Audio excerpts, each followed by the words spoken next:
Broadcasting live, this is KMA Talk Radio. Life, liberty, and the pursuit of fine cigars. With your hosts, Honest Abe and Adam K. the Brewmeister. Listen to the show anywhere in the free world at KMATalkRadio.com. I like to smoke them like some Winston Churchill, like John Kennedy, yeah.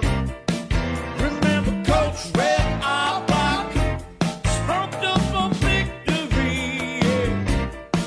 Well, you can take my wife, you can take my car, but you can't take my big cigar. My cigar, yeah. Now. Ladies and gentlemen, loyal listeners, libertarians, lovers of the leaf, everyone out there in Facebook land, welcome to another exciting edition of KMA Talk Radio, the quarantine edition. Locked in my office, I am Adam K. the Brewmeister, and we are pleased to have you back once again this week, as we have gone for at least 2 months now in broadcasting remotely as such. And with me, of course, as always, the man, the myth, the legend himself, Mr. Honest Abe. Good morning. Hello, hello. And from his nursery, with a lovely backdrop, Paul, the producer. Hi. The backdrop kind of Can works. you see Paul? I'm not seeing Paul. Oh, wait, Paul, you know what? It's probably Paul, you have to off. change the icon. Yeah, I'll change it for you. Don't worry. It's in the air, just not with you guys. Oh, Yeah, okay. it's wonderful that it does that, and thank you for doing that, Paul, almost like for the third week in a row. Great. Well, if you, Adam, there's no way you could multitask and do all the things that I have to do on this. I'm just telling you right now, it's almost impossible to do. So I'm pretty sure it could. Oh my God, Yeah. I thought that was feedback for a second. I didn't know what was going on. Adam, we need you to back away a little bit from the screen. There you go. Mhm. It was a little bit scary there for a second, man. Mhm.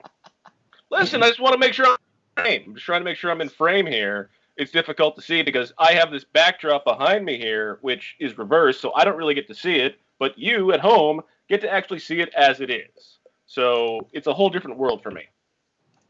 Yeah, I don't even know. I don't even understand what you just said. Yeah, neither do I. Okay, it's not me then. No. Because I'm very confused. No. I No. see the inverse of what you see on the actual show in my screen from what I see from my backdrop. Still not getting it. No? Oh, you mean All you right. see the reverse? Yeah, but that Yes. doesn't have anything to do with how close you are when you're Why like are this you on the enga- camera. Why are you engaging in this asinine conversation? with I don't me? know, man. I I'm just going skipped nuts. right by it. I just I'm- skipped. I give up. Are you doing okay, Paul? How are you? It's quiet in your household this morning. It is because Stephanie, much to my chagrin, decided to take the boys out. A couple of the moms from her mom's group were taking the kids to the zoo. So, Oh, it's multiple moms. yeah, I think it's 2 moms that are going. So we'll, we'll have a couple of them, that in a group, if the protests get crazy out there. But she'll be all right. The earliest I heard the protests were starting today around us was about noon. Yeah, so she'll be back by then. They're not going to spend all day at the zoo. But yeah, Adam, to answer your question, I'm doing okay. You know, it's still working from home every single day, doing 2 jobs, and then looking forward to KMA on the weekends. I mean, for you guys, you're basically completely normal now, right? Well, nothing is completely normal, but yeah, I mean, our stores are open, we're operating, and we're just being careful. Are you wearing masks when you go out at all now, Abe, or no? No, Not at all. I'm not wearing a mask unless I'm going somewhere that it's required to wear a mask. And you don't have a problem doing that. You'll No. do that. No, Right. It's required. It's required. Right. I don't see wearing a mask any different than no shirt, no shoes, no service. I agree with that. Yeah, think that's fair. same basis as far as I'm concerned. If that's what they need, I'll put it on. But if they're not, I don't. You know. Adam, And I you just- warn him. Oh, go ahead. And I just ask, like I go to my stretch zones in the morning, and when I started going back, I asked, the girl who does me, I said, would you like me to wear a mask? She says no. So Okay. just asked. Do they wear gloves when they stretch you? No, you're clothed. No, I understand that you're clothed. I don't know if they were taking like extra precautions because. No, what they did was they spread out the tables and they implemented a 15-minute window in between each person's session, so they could completely sanitize the area. And honestly, I'm not as concerned about the contact transmission anymore. But like, I did an interview like 2-3 days ago. Yeah. And, people still want to come in and shake hands, and I'll shake a hand. It's no big deal. Oh, really? Okay. Yeah, if somebody wants to shake my hand, I shake my hand, but I quickly sanitize it right afterwards. I mean, I got sanitizer all, everywhere around me in my car or whatever. So I guess that's the best you can do, though. I mean, that's fair as long as you sanitize. But then during the interview, the guy goes, and it was his right hand. So then he did it twice, and I said, man, at the end of this interview, this guy's going to want to shake my hand. Mm-hmm. So when the interview was done, he got me to shake my hand. I went, man, you coughed twice in that hand. You need to go wash your hands right away. So you told him that? Hell yeah, I did. I said, you go to the bathroom and wash your hands like right away. And What did he say? He left, I said, he knew. He realized. I mean, you can't argue that, man. You just slobbered all over your hand. And then you want me to shake it? Get the fuck out of here. So, I mean, I was nice about it. I wasn't cruel, but I'm like, nah, dude, you coughed twice in your hand. You need to go to the bathroom, wash your hands. And then I sanitized the whole seat he was in, and as soon as he walked out the door. In fact, I texted Marissa during the interview. I says, the second this guy walks out, sanitize anything he touched coming in. The handles, the doors, the chairs. All right, so you're still being kind of careful. Yeah, I mean, life's never going to be the same. I'm trying to live my life as normal as possible, just with more precautions and a more emphasis on, trying to be a little bit safe. That's all you could do. Yeah, I guess that's true. We're still like, if we go to the store, we'll wear a mask, and then like Axel has a mask because he's just about 2, and the doctor said he can wear a mask. But we usually just keep them in the stroller if we go out with them, to like a public place where they could go and touch people or something. But at the park, we're letting them walk around without a mask. Park and outside is fine. I mean, it's the safest place. Sunlight's good, outdoors good. But like we took the whole family out to breakfast the other morning. Wow. Around here? Yeah, we went to First Watch right around the corner. Oh, I love First Watch. Millionaire Bacon, dude, Billionaire Bacon? Millionaire Bacon. Half the seating, half the tables in the place, and everybody's spread out, and no condiments on the table. Oh, really? They're not salt, not nothing. You want salt and sugar, now you get the salt and pepper like in the airplane packets. Oh. They're bringing it out of the back, no more condiments on tables. I guess that makes sense, though. What about the menus? Did they give you menus? They give you menus. That's like the dirtiest thing in a restaurant. They say that's dirtier than the toilet. Listen, they had a table up front away from everybody that was taped in 3 sections with little signs that said Uber, DoorDash, delivery dudes, where I guess they put the pickups. I mean, they seem to have it very organized as far as trying to make it, as safe as possible. I mean, look, all you could do is mitigate the risk. That's all you could do. Right. Mitigate the risk and hope you don't get it. But staying at home and never leaving the house is not a way to live for me. I don't know if I could order delivery breakfast though. Why? I feel like by the time the pancakes got to me, they'd be mushy. And, well, they're open for lunch too. Oh, okay. They're open for lunch.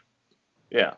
Not to mention, like, who wants a soggy waffle? No one wants a soggy waffle. 90% of food delivered isn't ever going to be as good. That's just the way it is. That's what you give up when you order delivery. I agree. Yes. We had food last night for dinner. I told you we were getting the Italian, and it was good, but it wasn't like I remembered when we all went for Emily's goodbye party.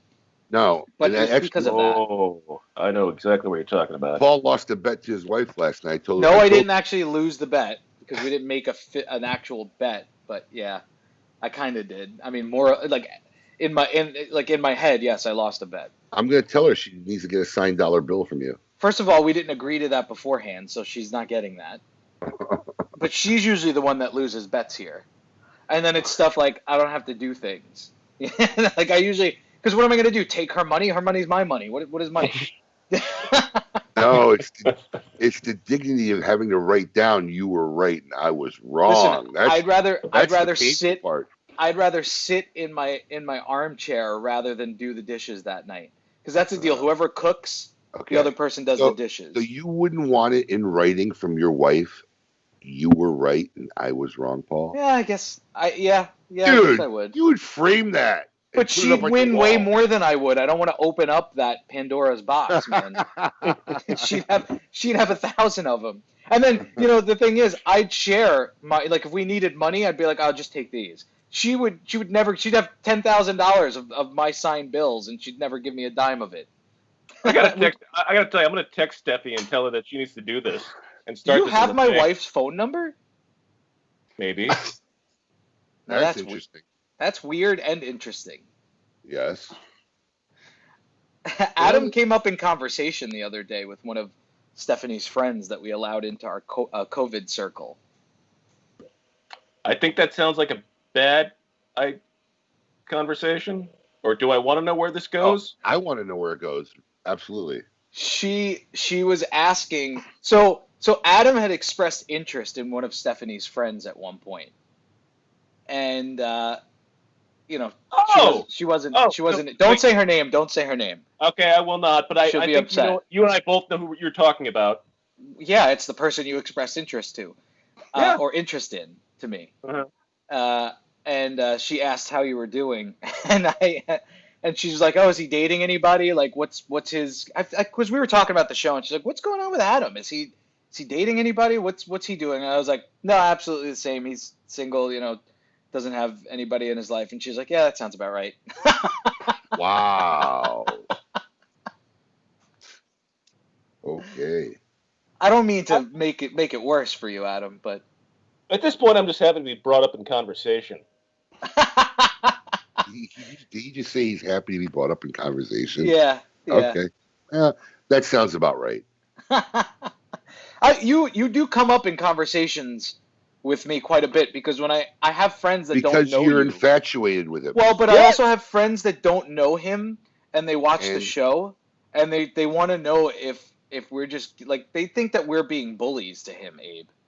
They really do. They're like, "Why are you so mean to that guy?" Like, we're not being mean. One, he doesn't have feelings to hurt, but two, he's not any different on the air than he is in person. Like, this is who he is. He's just more talkative on the air. And I think you have an infatuation with him. I'm fascinated with the way he lives his life. Yeah, I am. Yeah. You're right. It's not in a weird sexual way. It's just that I don't. No, it's just in a weird way. That's all. I don't understand. I would love to just sit on be a fly on the wall for a day in the life of Adam. I would love it. It would be amazing. We're going to do that eventually. Yeah, you'd be bored very, very quick. When we get big corporate sponsorship here, we're gonna fund a documentary series, like a YouTube series on Adam. Like, this is what Adam does today. Well, talking about sponsorships, to all our listeners out there, don't forget we got an awesome KMA super giveaway by our good friend Kevin over at Rockefeller Cigars. All you got to do is subscribe to our Producer's Perspective weekly newsletter that gives a little synopsis of each week's KMA show. And you can do that by visiting www.kmatalkradio.com. And this is the last week you can enter to win that prize pack, so make sure you go there this week and you subscribe right away. Yep. Don't do it before it's too late. We'll have a new one after that. Absolutely. I'm sure that we will announce next week's show on what you can do to win that prize pack and all the good stuff that's going to be in that prize pack as well. It's going to be exciting. It's been exciting here. I mean, with all the changes with COVID and whatnot, we're actually doing a lot for KMA. So there's a lot of new content going up, even off the show itself, with the content that we're producing with our email list that only email subscribers get. So it's been, if you're not on it and you're a fan of the show, you should be on the email list because there's some cool content that we put out. And some cool stuff that'll be coming throughout the year. We're working on exactly more interactive new projects. So, new projects. Right now, it's only the producer's perspective. No big deal, really. But we got some real cool stuff coming. No big deal, really. Thanks a lot. You take my hard work. Even Coop commended my writing ability in the producer's perspective. Just so you know. I think he commended more the idea of doing it more than your ability of writing in it. I gotta tell you, writing could have been a little better, especially. Let's be real. I read it. It could be a little better. You could do a better job. You could put a little more effort into it, I think. He's squeezing in between diaper changes and dishes and laundry. I don't do laundry. Is that a Disney cup you're drinking out of?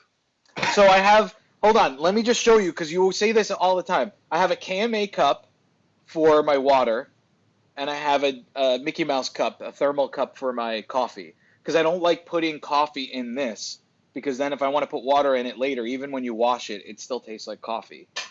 So I double fist my drinks. I'll put alcohol in this. Like we went to the park a couple days ago with both kids, and I filled half of this with vodka and the rest with orange juice. Well, we have an interesting guest this week, and I don't want to waste too much of our time because I'm sure we're going to have a lot to talk about. Oh, yeah. So let's introduce him and get him on. All right. This week, KMA Talk Radio is pleased to welcome back Mr. Mike Bellody of MLB Cigar Ventures. Mike, welcome back to KMA Talk Radio. Hey, guys. Thanks for having me back. I appreciate it. Absolutely. So how is everything? You're currently in Rhode Island, if I'm not going to... Massachusetts. Okay, you're in Mass. You're not at your house in Rhode Island. No, I'm in my house in Massachusetts. So this is where you've been quarantining yourself in Mass? That's right. All right. And how long have you been stuck there in the house? Well, since they started shutting down, but I've gotten out here and there. So cigar lounges in Rhode Island opened up about 2 weeks ago. So I've been to 4 or 5 cigar lounges in the last couple of weeks, which has been a real treat. I never thought I'd be so happy to do simple things like get a haircut, go to order a drink from a bartender. I mean, it's really, we forget about the simple things in life.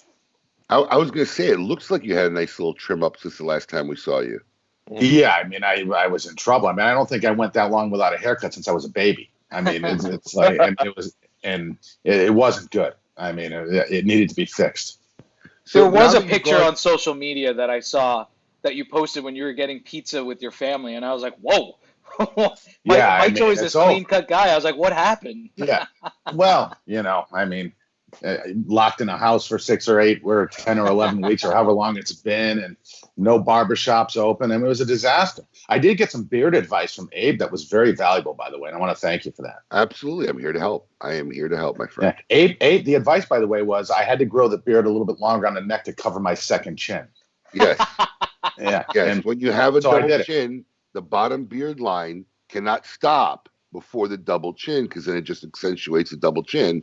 The beard line has to go below the double chin, then creates an optical illusion of just a bigger beard. Yeah, I mean, now I haven't clean shaven in a while, but yeah, right above my Adam's apple right here, so below my double chin. That's where I do it. And look, if any group of guys needs a facial optical illusion, this is it. This is the group that needs a facial optical illusion. So I got to ask, because as long as I've known you, you've been pretty much clean shaven, and you seem to be in this percentage of people now who have grown beards during COVID and have adopted to maintain and keep their beard. So are you? I see you've been to the hair, got your hair cut at the barber. Are you keeping the beard? Yeah, but I do it myself, and I'm not good at it, by the way. You can't tell because, it's a little uneven on the neck, and I'm trying to fix that. But so I've never grown a beard in my life, but I hate shaving. And so when I was locked in the house, I said, you know what? I'm gonna fight through the itchy stage, and then I'm going to see what happens. Well, now here we are, and I know once I shave it, it's never happening again. So I'm just going to leave it there for as long as I can put up with it and decide it looks okay, I guess. Are you gonna keep it a certain length? Are you gonna? This is it. Are you gonna Kirk Kendall it?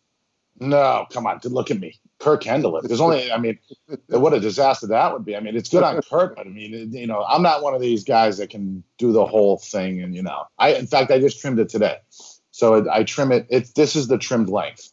I think Kurt's beard and like Kevin Shahan's beard, like that becomes more work. I like doing this because it's less work. This is long for me, but again, who am I seeing? I guess I should have shaved for the show. Here's the reality of it. These beards are mostly done out of laziness. Right. Mm-hmm. Okay. Those beards are done for grooming. Yeah. Just look. They want. That's. This is like, man, we just don't want to shave every day, so we're going to grow a beard. Yeah. Right. Right. Yeah. Those guys it's a project. They're growing a job. Those are life choices. Yeah. Yeah. And I'm a fan, Abe, of doing things that are done out of laziness. I like that. That's what I'm after. I call it efficiency. Instead of, is my that what wife it is? calls it laziness, but I call it being efficient. Why would I waste my Well, time on things that don't really matter that much? I've often said that laziness is the mother of efficiency. Yeah, because you come up with things so that you don't have to do them, right? I got a Uh, Roomba, so I don't have to vacuum. Yep. So that's why it was invented. Adam, what about your beard? You I just seem to trimmed have it a the little other day. scruff going. Yeah, no, this is the 5 o'clock shadow that takes me a week and a half to grow. Yeah, Yeah, I noticed a little bit of something there. Yeah, no. This is like, it's been a continual thing. I just kind of trim it down like every couple of, So every now and then. does like a pack of razors last you like 4 months? No, a year. Oh my God. Yeah. I don't. Yeah. I spend Listen to more me. than that now. Hold on. If I just line up my beard and shave my head, that's 2 razors right there. Because I got like the Brillo pad hair. Like, I mean, literally, it's like You have thick hair, yeah. It's like steel wool. Like halfway through, the blades are just shot. They're just shot. Yeah, the guys always when I get a shave, the guys always put on rubber gloves when they shave my beard. I don't know if they do that for everybody, but apparently my beard hair is pretty thick. Real thick beard hair, if it gets under their nails, is like a wood sliver. I could believe that. Mm. I could believe that. Yeah. It's very painful, and I've there's barbers who get infections and stuff, so they don't wear the gloves like for sanitary reason. They're protecting the hair. Well, with Paul, they might be. Yeah, that's what I assumed. Our guys wore gloves. Our guys in our barbershop wore gloves before COVID. Yeah, they did. I remember when I went for a shave. I mentioned that to you. I was like, why did he wear gloves? Do I look like I'm dirty or something? And he had to explain to me. Yeah. I mean, I might look dirty too. They got to protect the moneymakers. So, Mike, you've been, it's kind of funny because I almost believe you missed your calling, right? So, we're on social media a lot and whatever, and I seldom see you talking about your cigars or cigars in general. But you're very heavy on what's going on in the world. And I'm like, man, this guy should have went into politics. Yeah, no, that I have too many closets filled with skeletons. That wouldn't work. But actually, in this day and age, I was going to say that's over. Broadcasting live. This is KMA Talk. Skeletons. You're from Massachusetts. We got all the Kennedys. I know. Yeah, well, they don't like me either. No, but seriously, have you ever thought about? Because you are one of the top 2 or 3 most vocal guys that will discuss what's going on in the world of politics through their social media mainstream. And I'm just curious, have you really ever thought about going into politics? Absolutely not. No, I have no interest. I mean, I like discussing it. I like discussing things that are important, right? So if that's politics, that's fine. If it's COVID, that's fine. If it's whatever. And what really gets under my skin more than anything is, and I'm not saying this as a sort of, to endorse President Trump in any way, but the fake news is really out there. I mean, it's everywhere, and it's on both sides. I agree. It's definitely on both sides. Yeah, that's not a partisan thing, and I'll often correct people when they say something that's so clearly fake, regardless of the side that it's on. But if there's something that's going on that's really important, I'm not quiet. I'm not shy. So. And you've seen, and you and I, by the way, you and I have gotten into it a little bit, not against each other, like against another particular someone in the industry a couple of times. Just recently, like 2 weeks ago. I mean, maybe, yeah. Yeah. Well, I mean, I think everybody gets into it with that guy, at some point or another. But I mean, look, I try to steer out of it. Obviously everybody has a compulsion, but the reality is, I mean, on social media, you're not changing anybody's views. I mean, you're not, everybody's kind of rooted in where they're at, believe what they want, and it just becomes such a pointless venture. I mean, I will break down and maybe state my opinion on something if I feel really, really strong about it, like I did with the George Floyd killing of and what happened there with the cops and right. But I try to avoid it because it ends up being such a tiring and vigorous battle, and everybody's in their own ways. And look, and my new like blanket statement is, because look, I'm a firm believer in life. If you're going to spend a lot of time whining about it, then try to fix it. Right? Whining about something doesn't do any good. So my new just blanket statement is look, it's not even just a pro-Trump statement. It's just a life statement. It's, look, the reality of the matter is you could cry about the current president or any president as much as you want, but this guy would have never been president if the Democratic Party is just not completely falling apart inside. They stole it from Bernie last time and put in a woman who was so hated that a TV celebrity became the first president of the United States. I mean, like the most unprecedented historical presidency ever in the history of the world was done because they couldn't come up with a viable candidate. And what do they do in 2020? The same thing. Right. Go fix the party and give us somebody to vote for. I mean, I think there's a lot of Republicans who aren't that enamored with Trump. I mean, they like the job he's doing, but I mean, you can't say at any given point that the guy's not embarrassing or says shit he shouldn't say or whatever it is. Give us somebody to vote for. Go complain about your I've party. literally said numerous times as I've defended him on certain things that I actually don't like him. And it's not about whether I like him. And I've told people this throughout my life, in my professional life. I've hired people I don't like a lot. I don't really need to like the people that work for me. They just need to do their job. They need to get the job done. Right? Yeah. And I'm not going to their house for dinner. I'm not going to go hang. I'm not going to choose to take a vacation with them.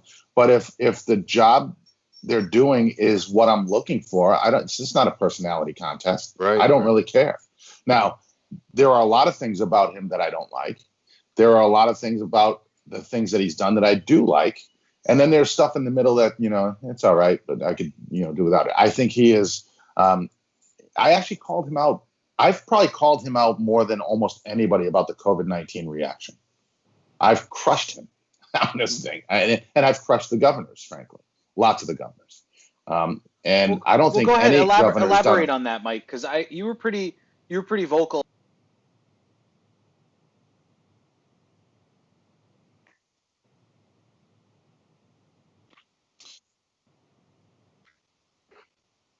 Yeah. So as a little bit of background, I started saying this at the very beginning.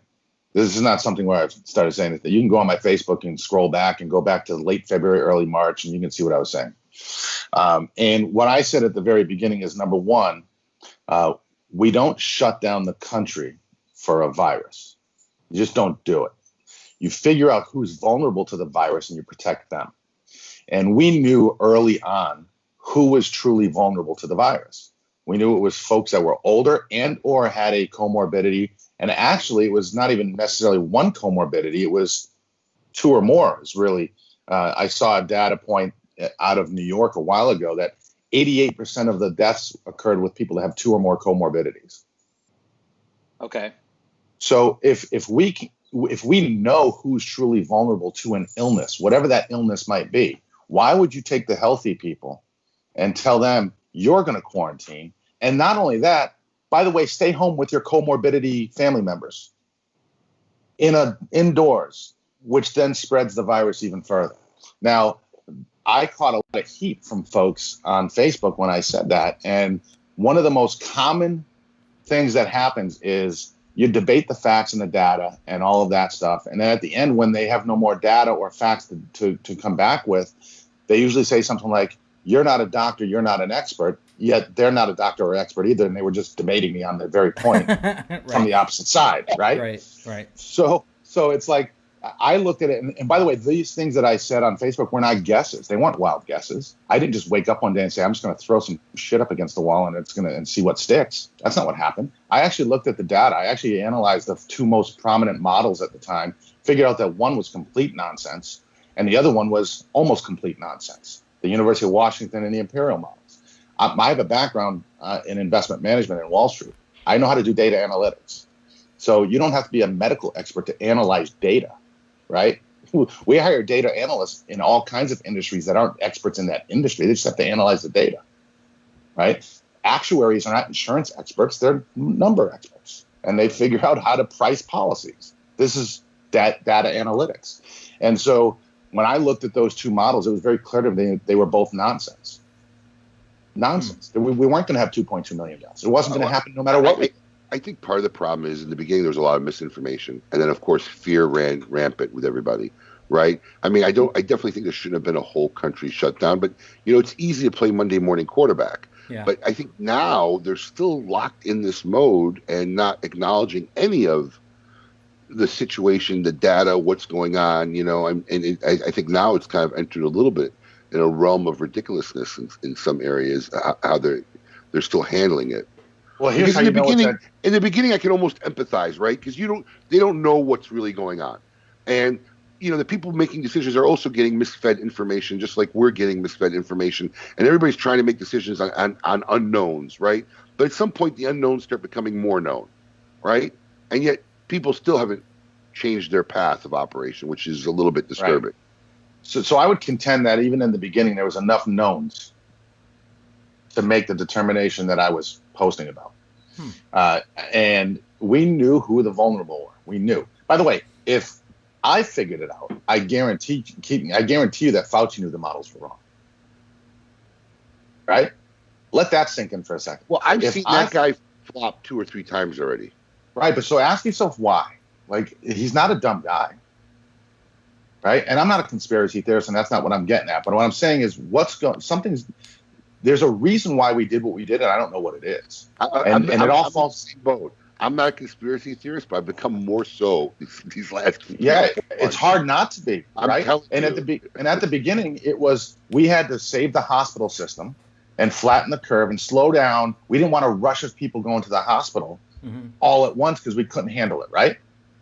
That was the argument. That was so it wasn't, by the way, we're going to shut down because we need to save an extra 5,000 lives or 500 lives or what. It was we can't overwhelm the hospital system. Yeah. So we did that, right? It's done. We've done that. Yet we're still staying closed because now it's turned into if we open up, you die. What?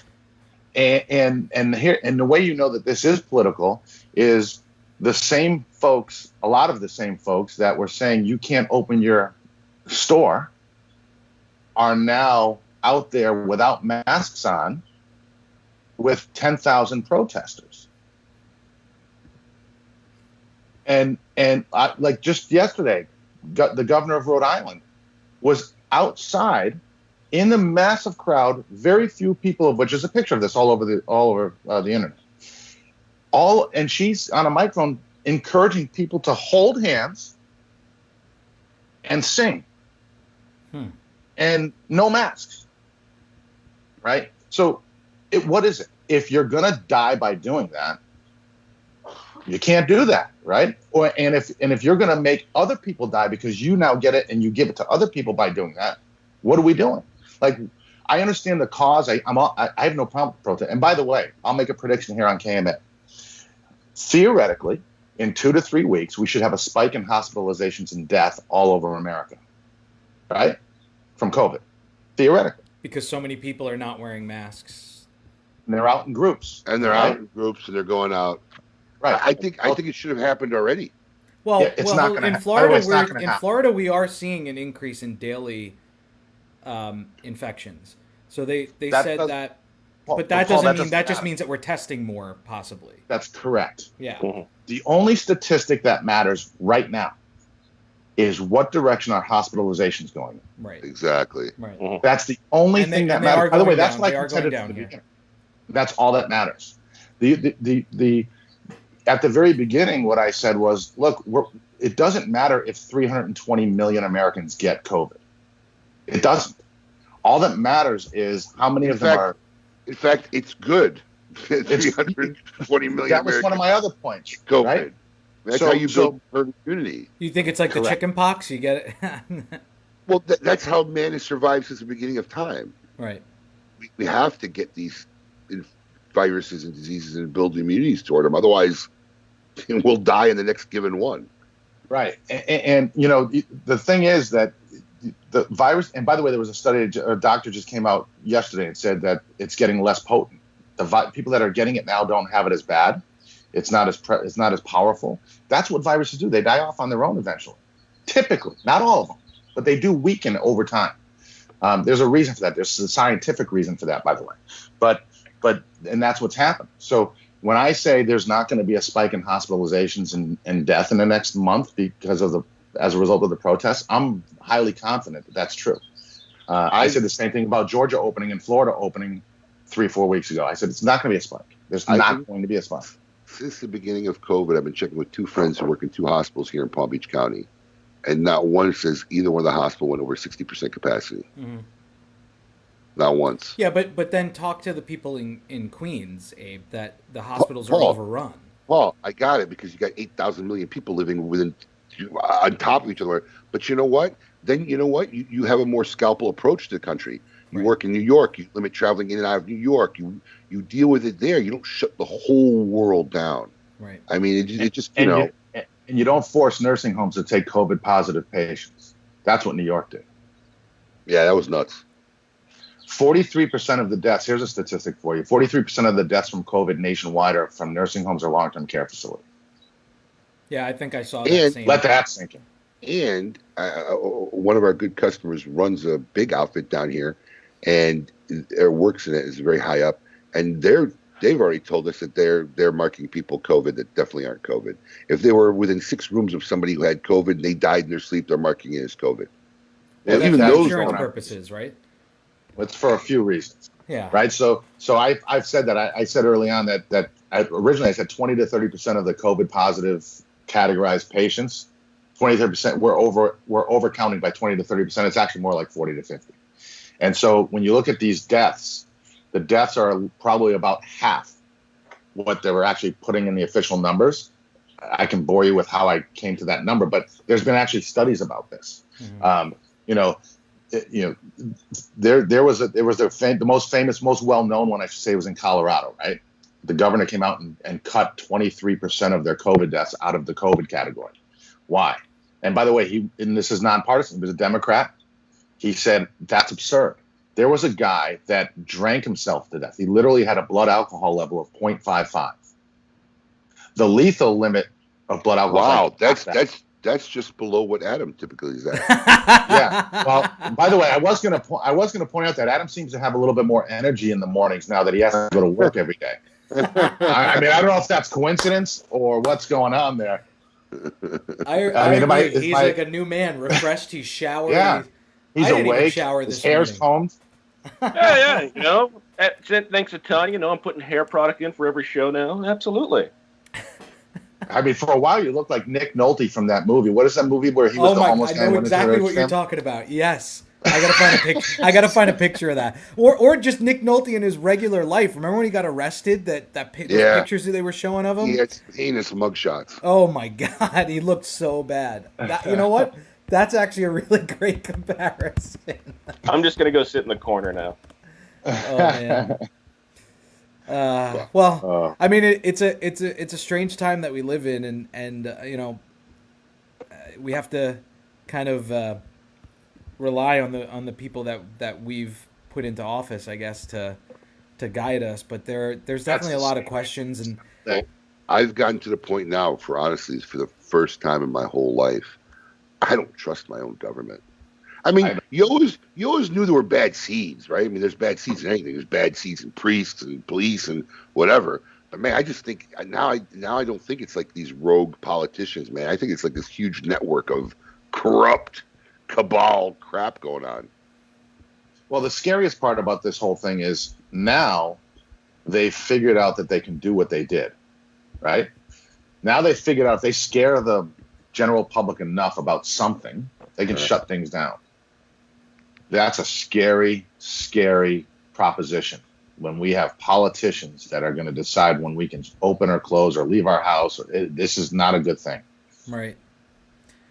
It is a scary thing. And the other scary thought is this, like, again, not being a conspiracy theorist, but we've talked about it on this show before. Like, if this is a virus that was released purposely, whether it was manufactured or not, Abe and I have said a million times, it's not out of the scope of possibility that China would have released it on their own people. In my opinion, at least, I won't speak for you, Abe, but we've discussed it on the show. And B, could this have just been a test for modern day, biological warfare to see what the results could have been? Who knows?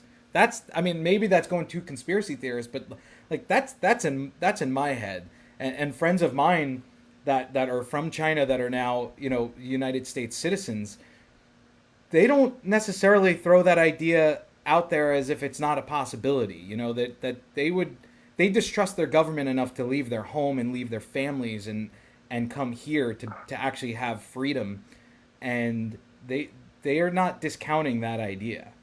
I've come to the determination that there's only one thing that I really, really know for sure. Okay. And that's I don't know shit. I'm telling you, I don't think you're just ever know. You're just getting to that realization now. Yeah, I don't know shit. I've known you a long time, Abe. Nor will I ever know shit, and I don't think anybody will ever really know the truth.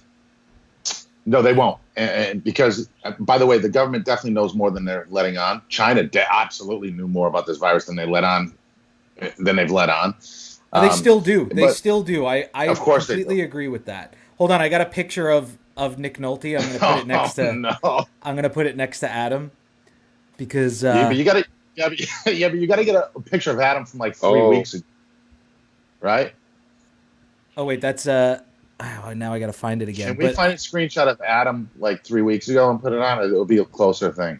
I'll have to find it. Yeah, we're gonna have to post it on KMA's Facebook page, sometime later today. I'm guessing. We have we'll do a side by side. Look at your toilet paper on the floor.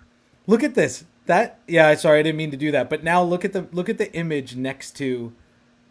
That's not that far off, man. Wait a couple seconds, Abe. It'll come up. Oh, there it is. Oh, he slided over. You know what? If he would throw his hair straight out, it's pretty close. That's pretty close. Oh, no. That just came right back down. That just came right back down. Adam, we love you. So they say, anyway. That's, it's all out of love. Yeah. No. I say we take an early break at the top of the hour, segue out of the COVID conversation, and come back and talk to Mike about PCA, cigars, and what's going on. Absolutely, and we are going to now break for our sponsor.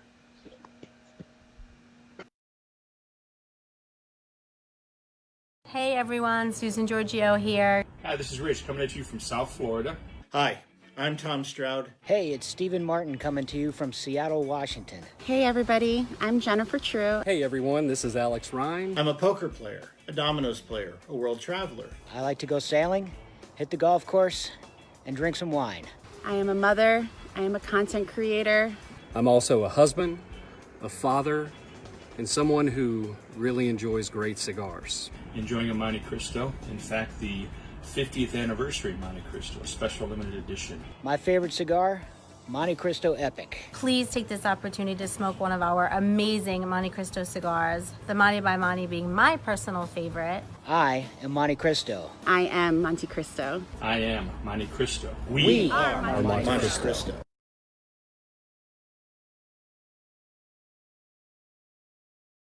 One of our amazing Monte Cristo cigars. I can still hear your video. I know. I turned it down. Relax, cheesy. Adam, you're back, man. And welcome back to KMA Talk Radio. Thanks once again to our wonderful sponsor, Altadis USA. Make sure you find a quality Altadis product at your nearest retailer, be it a Romeo, a Monte Cristo, or an H. Upman. And they're highly rated. Have you tried that new Romeo Nika?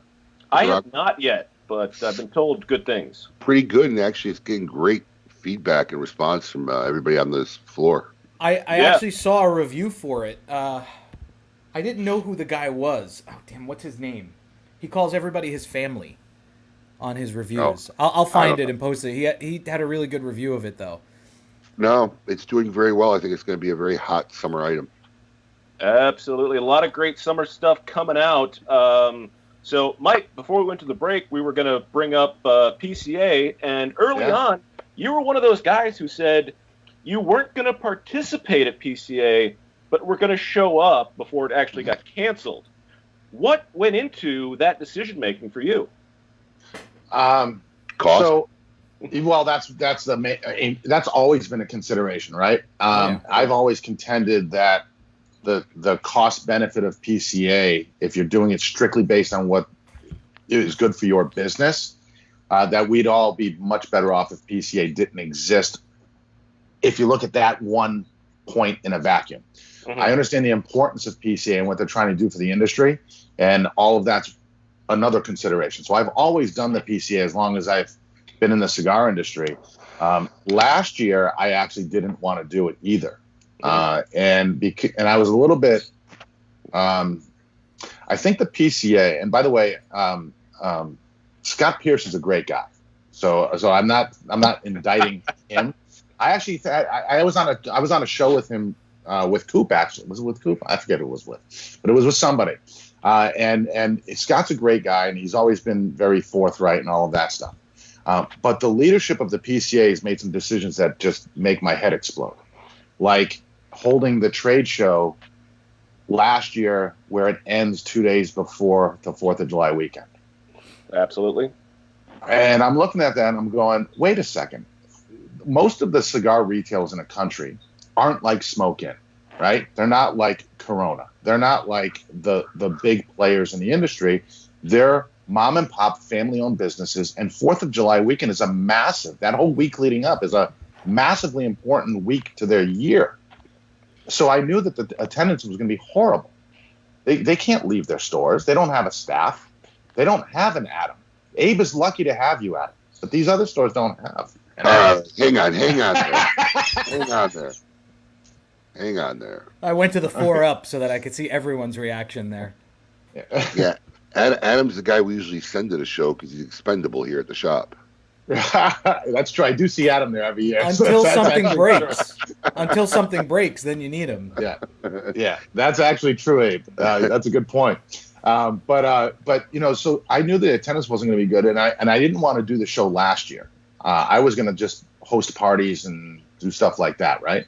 But Enrique Sayas owns Matilde Cigars, and I have a distribution company together, and he wanted to do it. And so I said, if you're going to do it, I'll come too, and I'll do it, right? So we did it. Sure enough, the foot traffic was horrible. I mean, it was like Coop had some very interesting pictures of the Circle Bar, which isn't really the Circle Bar, but and how was more people there than on the trade show floor. Yep. And my booth was across the aisle from Aganorsa. I had Espinosa next to him. I had Fuente behind me, and I had Padron across from that. A great I was in. Nobody was there. I mean, Wow. but I tell you, now sales were actually pretty good. They were a lot better than I thought they would be. But it still didn't. I wasn't happy about that. And then they announced CigarCon, and I wasn't. You weren't for it. No, that's a nice way of putting it. Yeah, I mean, I first off, I think that they just threw that thing out there and shocked most of the industry. I mean, it came out of nowhere. I mean, to me, that's just an inappropriate way to make such a massive announcement. And I think there was a lot of backlash from that. And it indicated to me that the decisions they're making, they're not really taking into account the true well-being of the folks that are funding them. And I'm not talking about the big boys. I'm talking about companies like mine, where that cost actually matters, right? I mean, it means that large companies, we all know who they are. They can spend a ton of money, and it doesn't really matter as much. But smaller companies, boutique makers, I just didn't think that the show was going to be a very big success. I was still going to go out, do the parties and gatherings, and entertain my customers and so forth. But I wasn't going to go to the trade show. Yeah, for a guy like you, trying to put all that expense into getting the booth set up, all the expenses for all of the, ancillary things that are there, for all the union things you have to put through. We're to talking get everything thousands set of up. dollars to hang a banner, Oh, yeah. right? I mean, That's Steve a lot. Saka said to have a carpet in his booth, it's like $2,000. Yeah, but a decent carpet, right? And Yeah. I mean, if it's very expensive, no matter how you do it. And then, of course, there's all the after trade show stuff. That's all very expensive. When you add it all up, the travel, the hotels, the food, the entertaining, the taking customers out, all of that adds up to a big number. And if you look at the number that you spend versus the number that you sell, for most boutique cigar makers, the numbers don't make sense. And if the trade show didn't exist, frankly, I'd sell as many cigars. And I could give a better deal.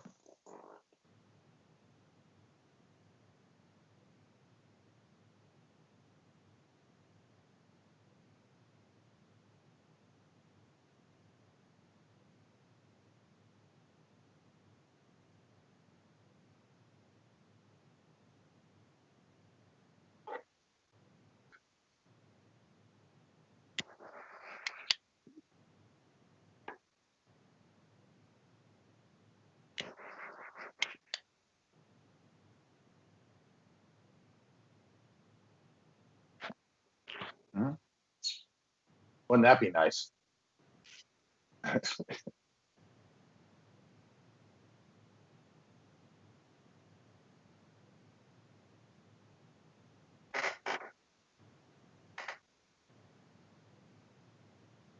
No, in my not opinion, really. no, because for a new brand, they have to have face-to-face contact.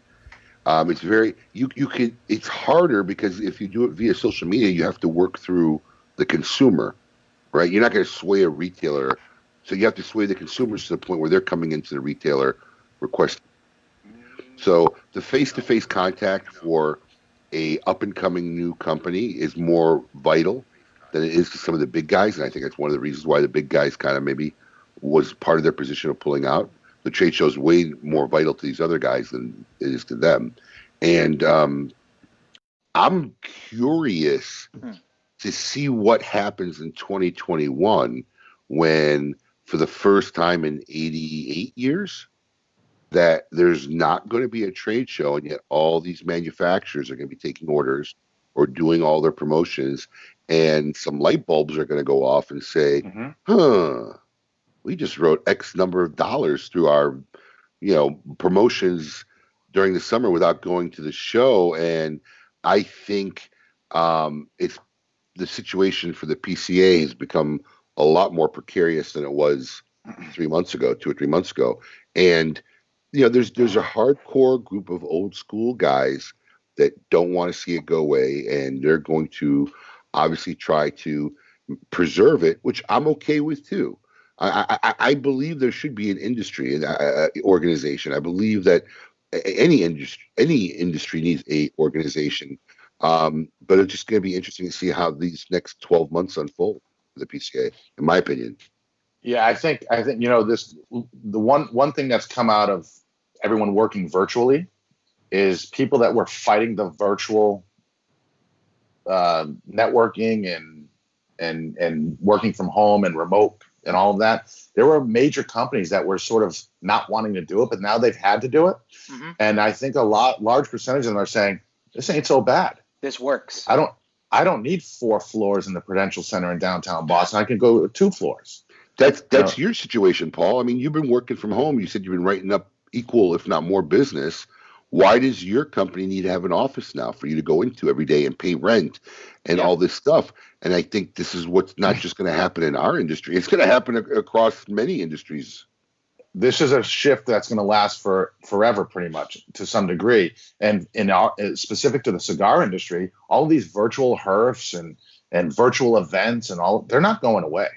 I won't stop doing it. And frankly, I haven't really put this out there, so this will be like an announcement. But I'm preparing to do a virtual trade show with all of my sales reps around the country, where they come in. My sales rep in that area has my booth in the backdrop and does a whole virtual trade show. And my show deals are going to be better than they would have been at the trade show because I don't have the cost; it's free. And on top of that, we're gonna actually do it in a way that it's cumulative, because I want to help the retailers out quite a bit. I mean, a lot of these retailers don't have the money to place large orders right now. So what we're going to do is we're going to say, okay, here's the show deal. If you buy this many, you get 1 free. You can get to this big deal, but rather than having to buy it all at once, we're going to run this thing through the end of August, and we'll run it cumulatively. If you get by the end of August to the big deal, we're going to give you the free goods as if you bought it all at once, as a way to help the retailers. Yeah, it's going to be a very interesting climate in the next 12. I mean, I predict office space around the country is just going to plummet. Yeah. It already is. These shared office spaces are going to go away too. It is because of COVID, but I think even post-COVID, you're just going to see a major decline in people who want office space. Yeah, I mean, and forget about conference rooms, right? You don't need a big conference room anymore. No. Why do you need a conference room? I mean, you just do a conference like this. This is just as easy to do a conference as if you're sitting shoulder to shoulder, side by side over a conference table. So those are gone. My only concern, because we have graphic people and whatever who could do graphics and code and web work from anywhere, right? Mm-hmm. The only concern I have as a retailer and an owner and a business owner is there is the efficiency rate, productivity rate, where if they're not in an office, now maybe not so much in your job, Paul, But, guys who actually sit in a computer and achieve some kind of level of work all day or work, I think the productivity rate does decline. But the argument to that, because you have a lot more distractions working out of your home. I mean, I experienced it myself working out of my home. Kids coming up to me, phones ringing, doorbells ringing. You just, got. But the argument to that is if your managers can, it's going to be more of a task-based, especially for that type of business. It's going to be more of a task-based system, right? So with a lot of the guys in the digital marketing area, what we do is we do it by day, right? So tomorrow I have 6 email sends going out. I have 10 display banners going out. I have, 15 commercial broadcast packages starting. We need to have all of that stuff for stuff tomorrow a day or two in advance, right? So you task base it because when you do the graphics. So as long as he gets the work done, who cares how much time he takes? I know, but that's what you need done. I understand, but that's your industry. There's stuff that's more productivity based. So let me give you an example. Guys who are telemarketing, doing sales calls, right? All right. I guarantee you, working at home, their dial rate's going to go down. Their number of calls per day is going to go down because they're just going to, I'm going to go make myself a snack. I'm going to go wander the bathroom. And there is productivity levels that will go down. It's just going to be where it bears, and depending on what your industry is. But there's no way if you got a telemarketing team sitting in an office and the auto dialers are dialing up and, they can't just get up when they want. They get their scheduled breaks, their supervisor. I guarantee you their call volume, the call rates, call per minute, call per hour is going to dramatically decrease. So it may not be necessarily in your industry because you got more of a task-based industry, but I'm supposed to be calling too. But those types of, I've worked real telemarketing jobs before. When they work from home, they have the same system that they have at home. Right. I'm not saying at work. No, but their productivity, because they're not forced to be at their station for 8 hours minus a 30-minute lunch. No, but their systems tell them when they're not on the phone and when they are. So I understand. I'm not saying that they won't know it's happening. I'm just saying it's going to be a natural thing that will happen. There's no way you're going to tell me you sitting at home dealing with all your kids or whatever, you're just as productive as when you go to the office. Now, your end goal... The money is higher, so who cares? Right. Well... And Casey is saying that productivity goes down, but the cost might balance out with being at home because you're not paying for rent and things like that. I agree with that. So I'm not arguing that point. No, I'm nowhere near as productive. I absolutely agree with that. I'm nowhere near as productive, but from my personal sales standpoint, I'm 20% above each month during COVID. I feel blessed to have it. Everybody, all my friends are struggling right now, and things are good for us. That's not based on your productivity. What you do has to do now. There's a lot more people at home, a lot more people being interactive on their computers and emails. So, just like our mail order business went up, it didn't go up because all of a sudden, we did some great things. The whole world changed, and it wasn't any attribute to us being more productive. We just got slammed because brick and mortars had closed all over the country. Right, so they have no other option. Yeah, I mean, at the end, it'll level out at some point. You'll see where the real results land. But I believe that there will be some people that will have to continue having offices because the productivity level at home just won't be the same. Yeah. What about in your world, Mike? What about in the finance world? Does the working from home work? It for some parts of it, yes, and for others, no. So Abe is making a solid point here that some industries are going to get less productive. Some job functions within a particular industry are going to be less productive. But there's a lot of other parts of the industry, that same industry, that will be more productive. So, for instance, a trading floor, you can't have a trading floor as effective when you have everyone working from their home.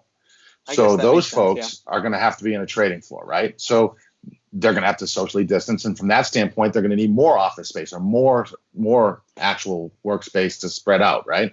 But I look at it from this way. Throughout finance, it's all about face-to-face meetings. And now we're doing those first virtually, right?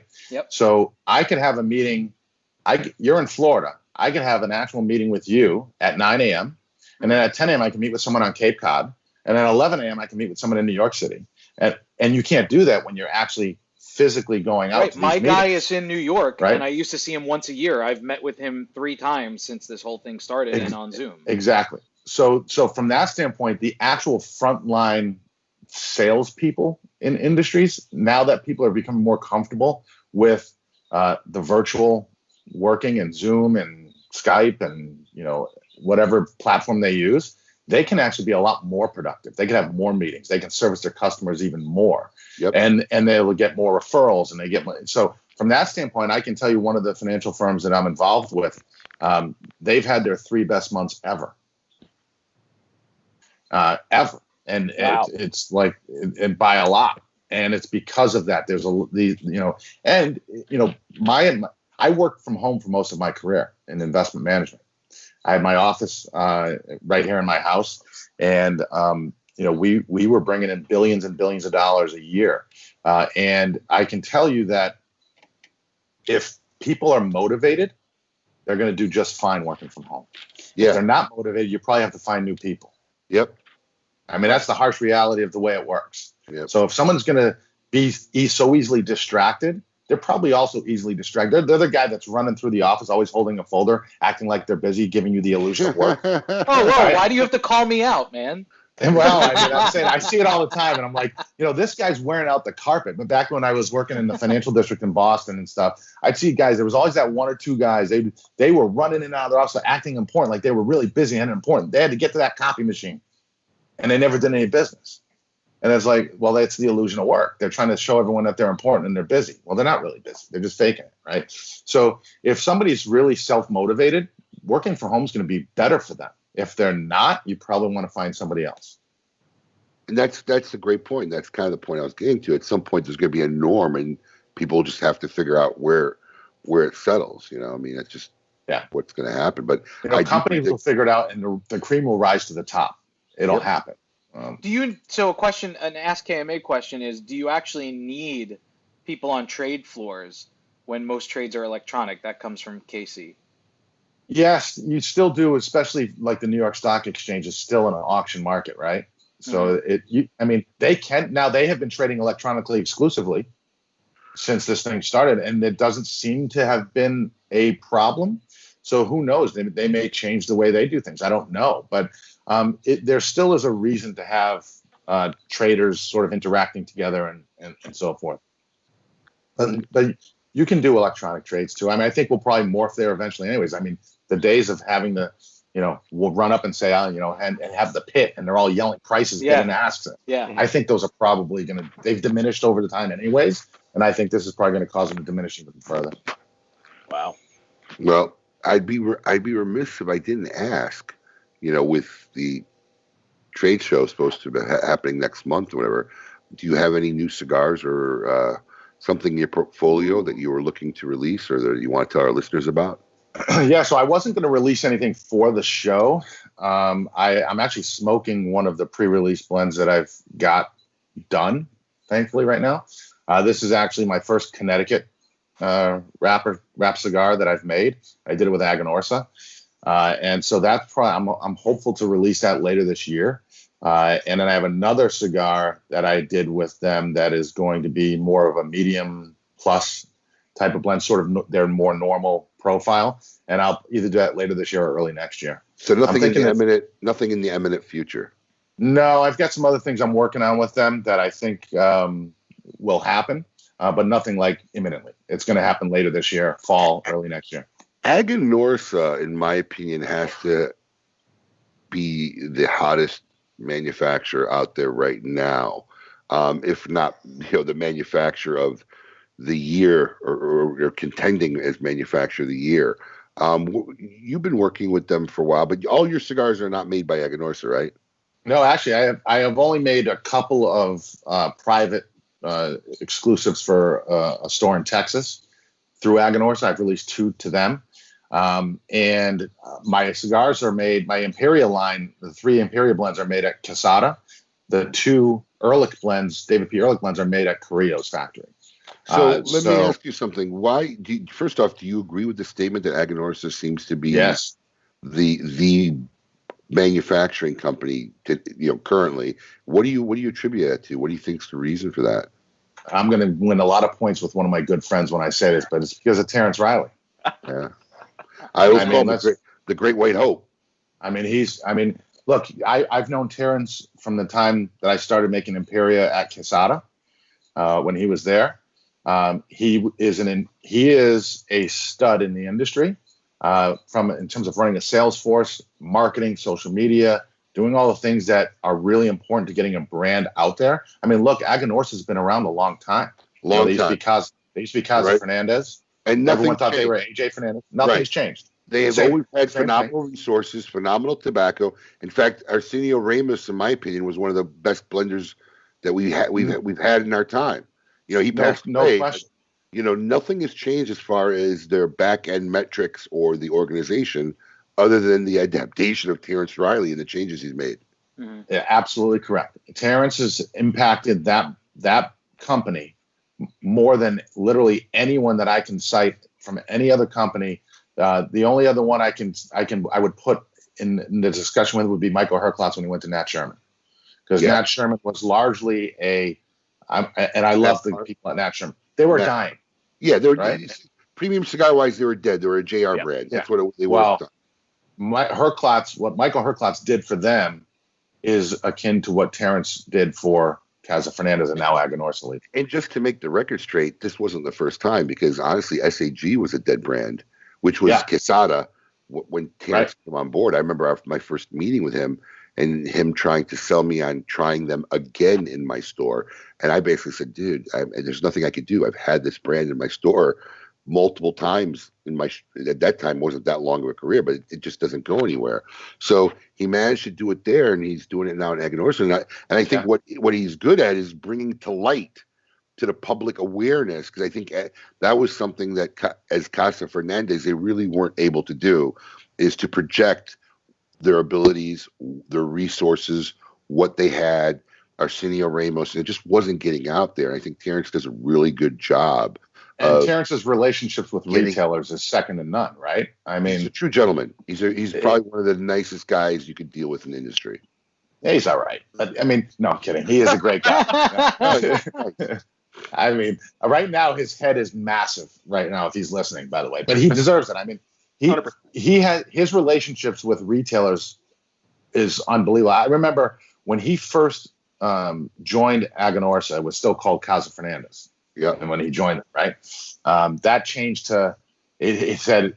Then they had a slogan that said, I think it said something, Casa Fernandez is Aganorsa or something like that. And then he slowly morphed into Aganorsa Leaf, right?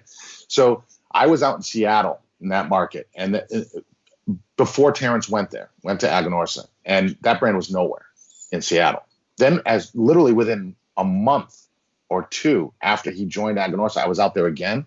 And it was everywhere. You'd see stacks of boxes and retailers that didn't have it at all. And that was Terrence. Now, so part of that is that they just love Terrence personally and they trust him, right? And so they took another shot. But he's done an amazing job of just making people realize what Aganorsa is, right? And who they are. And he's just really good at what he does. I mean, he's on right now. He just said, what a wonderful conversation. Yeah. By the way, I'm going to hit him up for better pricing on these cigars that I'm working on with him. Now, I think I've earned it. I think you have as well. Yeah, definitely.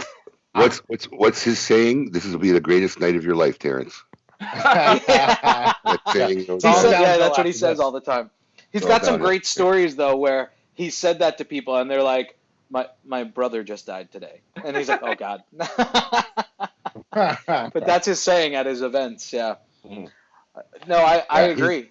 I agree. As far as from a marketing standpoint, it was done. The rebranding was done really well, because you can lose whatever.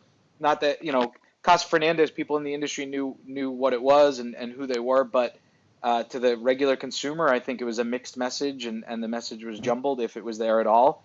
Well, half the industry thought it was AJ Fernandez. It was. Right. I mean, if not more than half. Right. But the way they did the way they did the smooth transition, the step, Casa Fernandez is Aganorsa, and now it's Aganorsa. Like it was a very well thought out plan, and it worked. And by the way, I talked to several people when that whole transition was happening. Mm-hmm. People that actually have a pedigree in the industry, from a marketing standpoint, who thought it was crazy when they changed to Aganorsa. We heard that too from people. Yeah. They thought it was nuts. I told him it was brilliant. Just for the record, he's on. He'll tell you. I thought it was a brilliant move. Well, I would even go as far to say he called me right after he got the job, and I told him, listen, you need to find an identity for this company. Nobody knows what it is. Right. It was lost in the shelves. It didn't have a pulse. There was a lot of confusion between. We actually talked about this in my office. There was a lot of confusion between Casa Fernandez and AJ Fernandez, like you were saying, Mike. And it really didn't connect on a consumer level. Even the packaging wasn't, just very, very non-connective. And as soon as I saw it in Aganorsa, I think Aganorsa was even like a very catchy, memorable name. I loved the logo with the arm and the leaves. I mean, I thought it was brilliant all the way through. Yeah, and when he left Casada, there were several companies that immediately were interested in bringing him in for obvious reasons. They were courting. Yeah. And I remember, and I hope I'm not talking out of turn, Terrence, but he called me for some advice on, what do you think? I'm curious as to what you think. And I said, look, if I were you, I would go with Casa Fernandez. Why? They had everything except for Terrence Riley. They literally had everything. Yeah. They had great blending. They had great tobacco and plenty of it. They had plenty of resources. Yeah.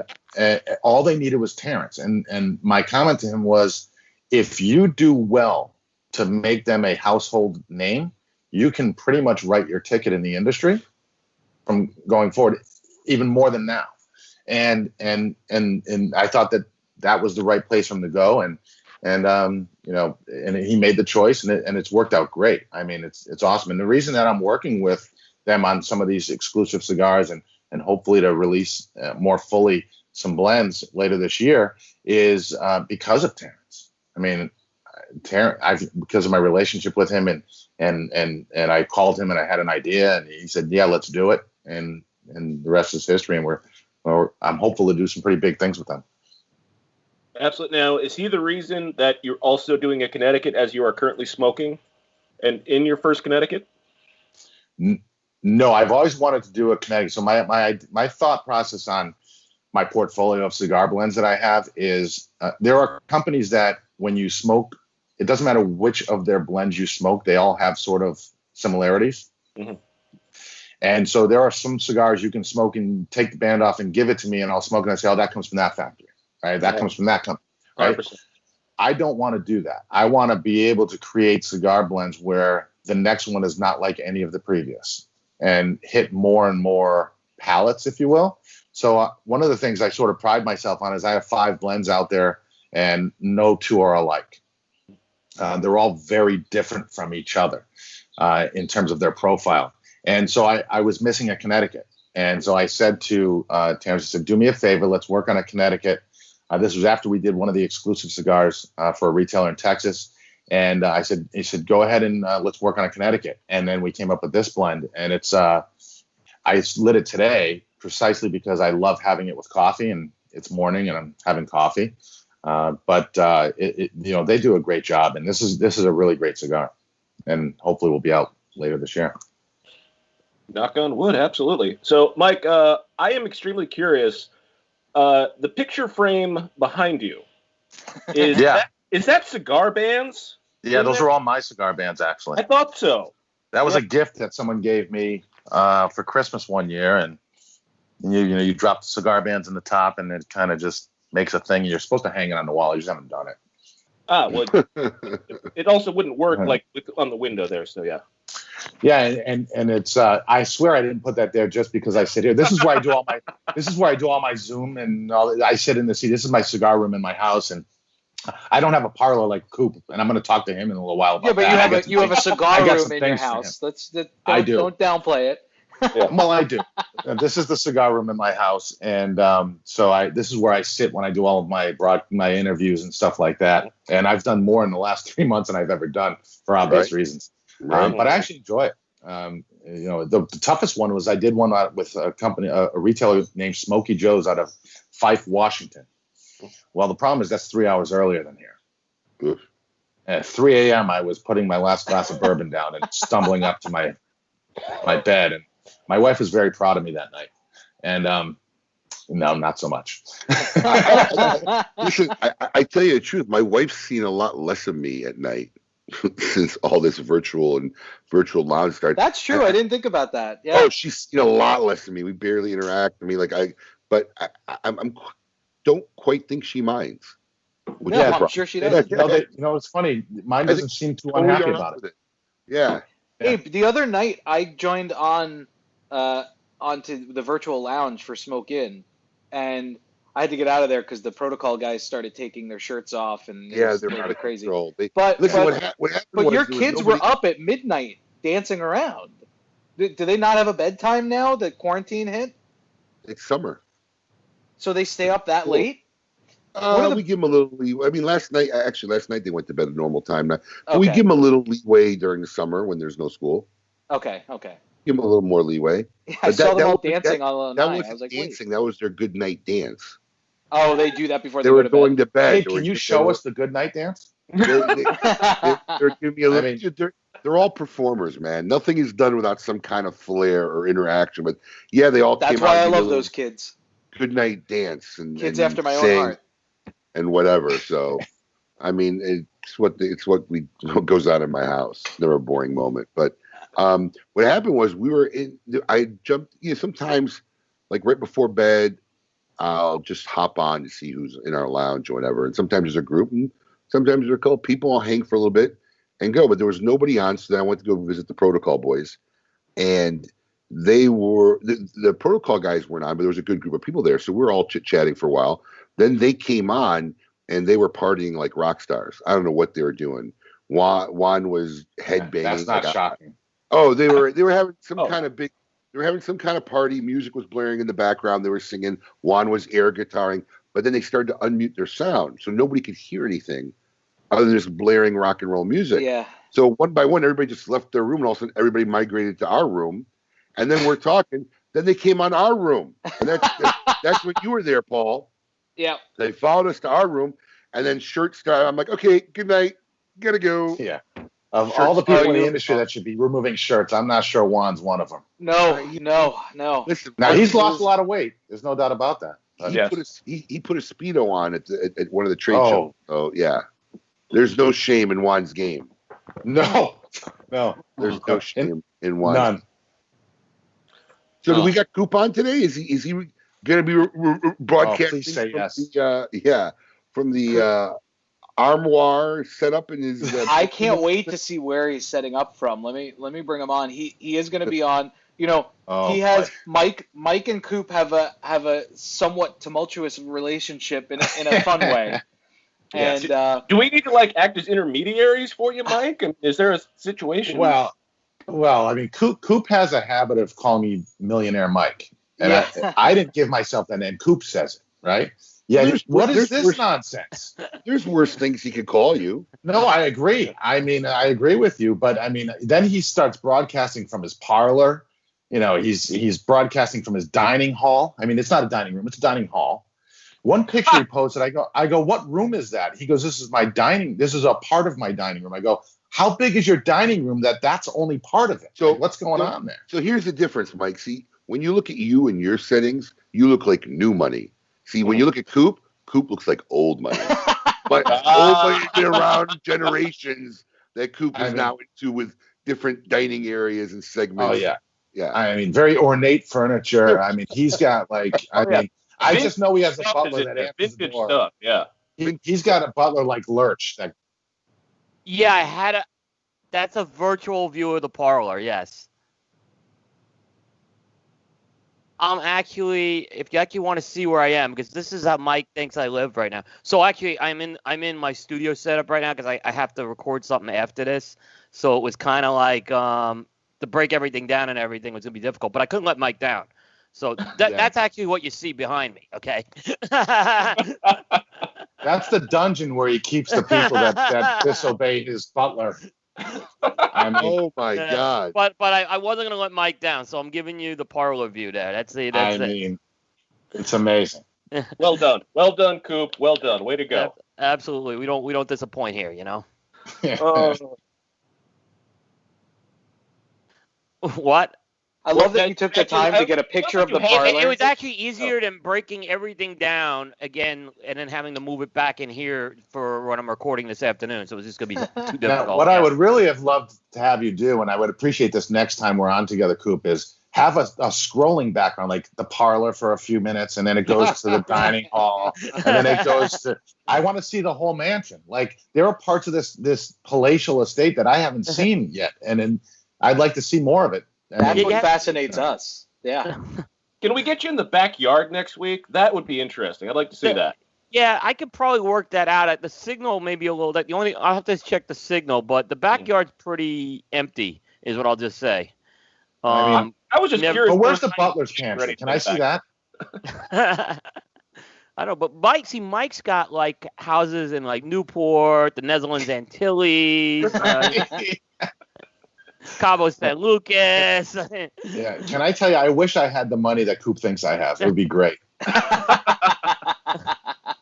But if I had Coop's money, I would burn mine. I would burn mine if I could have Coop's. Hey, I wish I had the money that Coop thinks you have.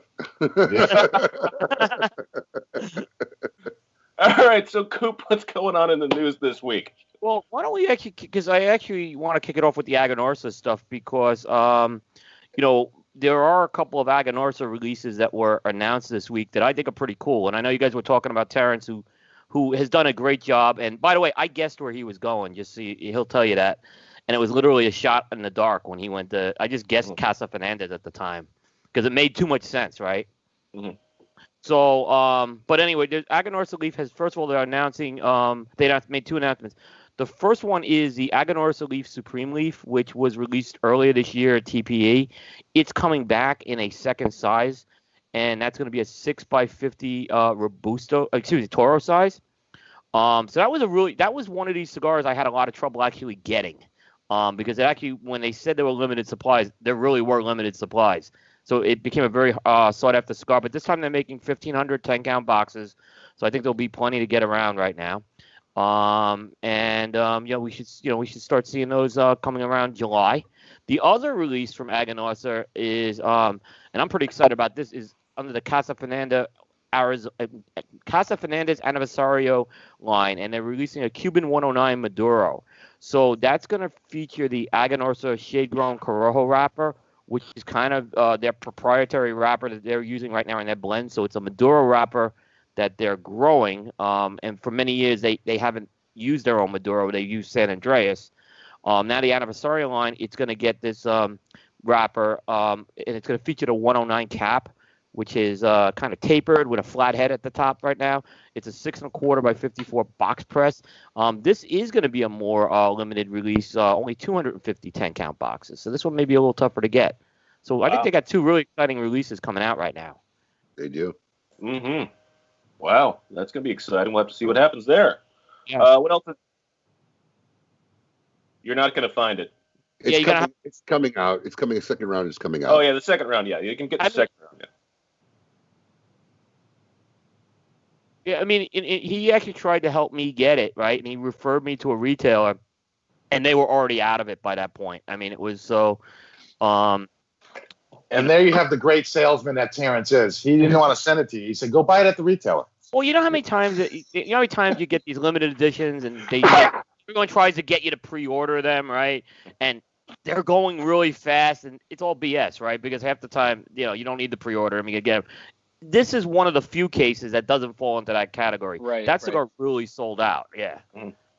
I'll put a box aside when the new ones come in for you, Coop. Yeah. Okay. Yeah. Definitely do. Okay. Yeah. Very easy. So what else is going on this week? Aladino. That's the brand owned by Jerry Tobacco Company. That's Christian Aroa's brother Justo and his dad Julio. Another company making some waves. Mm-hmm. Yeah. They make great cigars, by the way. They really do, and they're kind of like a Honduran version of Aganorsa as I look at them. It's a good analogy. Yeah. That is a good analogy, yeah. Yeah. Well, so they got an interesting release. They're calling it the Aladino Cameroon, and it's heading for national release. I've smoked this cigar, by the way. It's really good. The catch is it's technically not really a Cameroon. What it is, it's a Cameroon seed that was grown in Honduras on the Jerry Tobacco Farm owned by the Aroas. So they're using that. So it's not going to taste like your typical Cameroon, but it is a really good cigar right now. So they kind of did a soft launch with it last month. Now this week they're kind of rolling it out to all of its retailers right now. So definitely a cigar I'd advise folks to check out. Okay, definitely keep your eyes out for that from the nice people over at JRE Cigars. What else is happening? Bunch of announcements came out of Drew Estate this week. most of the stuff from Drew Estate that's been announced so far, I'd say, is line extensions. So they announced 2 line extensions to the Acid 20 line in the form of a Toro and a Tubo offering for their Robusto size. They also announced the return of the BOTL cigar that was brought back last year, so it's coming back again. They're calling it the BOTL Brown Label 2020. It's really the same cigar as last year. Same 3 sizes, Corona, Gorda, and Lancero. So you can expect to start seeing that hit the stores. They have a Lonsdale line extension to Tabacco Special for the Dolce and Negro line. So that's kind of interesting. You don't see the Lonsdale come out of Drew Estate all that often. So they have some gift sets, too, that are coming out. So they're starting to roll out their releases that would have been coming out at the trade show this year. Even though they weren't going to go to the trade show. Even though they weren't going to go to the they were very well prepared to do what they were going to do this year. They were going to roll everything out. You know, they had this plan to roll things out, and they were just going to do it differently. And notice the timing would have gotten a jump on the trade show on everyone, too. I'm pretty sure that was all thought out before the announcement. Yeah. Yeah, they've been executing very well on this, is what I've seen. And they're going to have on Thursday, they're going to have a virtual show that's kind of going to, I guess, where they're going to showcase all this stuff. So there are going to be more announcements leading up to Thursday, and usually they put their biggest announcements the last 2 days. And then on Thursday on the Drew Estate Facebook page, they'll kind of, showcase everything and do all the song and dance with that. Gotta love the song and dance. It's always the best.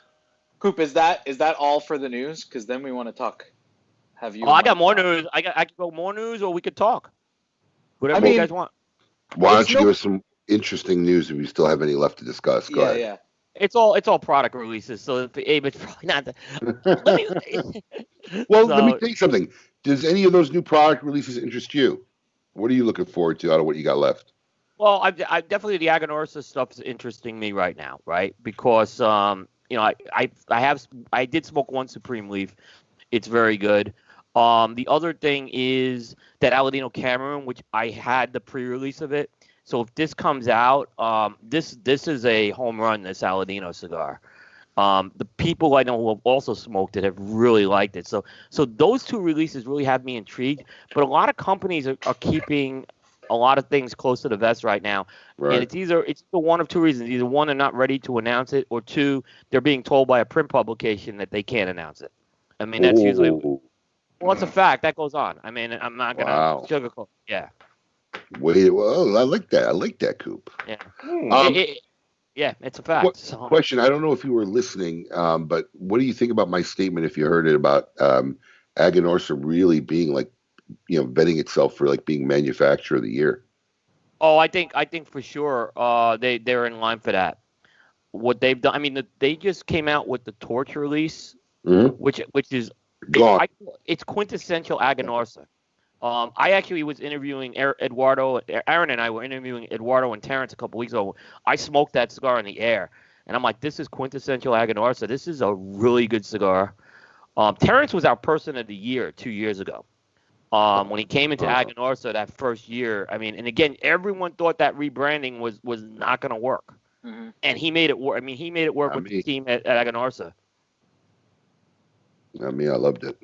Yeah, I mean, you said it earlier. He did it with SAG before. Yep. This is not the first time he's done it. I mean, and look at him now when he's gone. It's really funny because I have an inside joke. There was a couple guys that were out there looking for jobs at the time, right? And, didn't know where people were going to land or whatever. So I always tease Eric Espinosa. I say he got the Sam Bowie of the 1984 NFL draft. Oh, boy. Did I just say that on the air? Oops. You did. Paul is lost. I know I'm not responsible for that comment. I'm going to hear about it. No, but you're responsible for your reaction to it, Coop. Well, for a second, look, I'm not going to lie. It made an impression. But, oh boy, maybe we should move on quickly. Yeah, I mean, elaborate, Abe.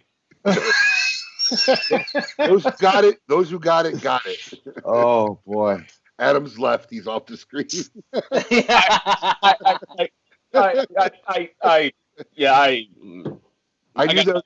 I knew that'd be a reference you'd appreciate, Adam. Yes, absolutely. Now, unfortunately, there was also no Hakeem Olajuwon available. Well, that was a worthy pick. That was a worthy pick. You can't say nothing about him. Yeah, but yeah, Terrence might have been the MJ right going on there. Is what we're really going at.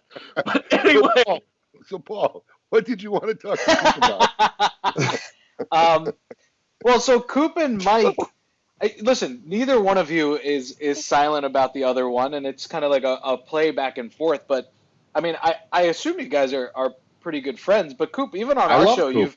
you've kind of you've mentioned that Mike sometimes goes off the handle with a lot of political social media posts. Well, look, first of all, Mike is a great guy. I've known Mike for probably about 5 or 6 years, maybe longer. So I do consider him a friend, and he's done a lot to help my brand over the years as well. So I mean, I'm grateful for that. But friends like to poke at each other, and we like to poke at each other as well. but boy, Mike, it's exhausting with the political posts sometimes. I get, especially since it's the same thing every day. No, not really. Now my posts are just saying, "See, I told you so." But that's what I mean. It's the same post every day.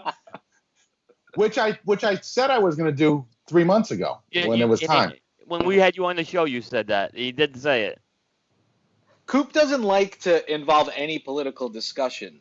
So when we do political stuff, I usually get texts from Coop, as really Coop is kind of like the behind-the-scenes producer of our show, because him and I talk quite frequently on, like, how did you think this segment went? How did you think that went? What's your opinion? And Coop is honest. He doesn't bullshit you at all. Like, he'll be like, that was a complete bomb, But he always mentions to me, he's like, when you guys get too political, I think it scares people away.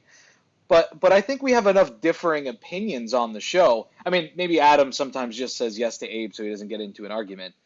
But that's always my argument. If there's a back and forth at least a little bit, that it works. But I mean, Coop, are you just completely against any political talk in this arena? Well, there's a difference between what Coop does and what we do. Right. Coop is a news platform. Right.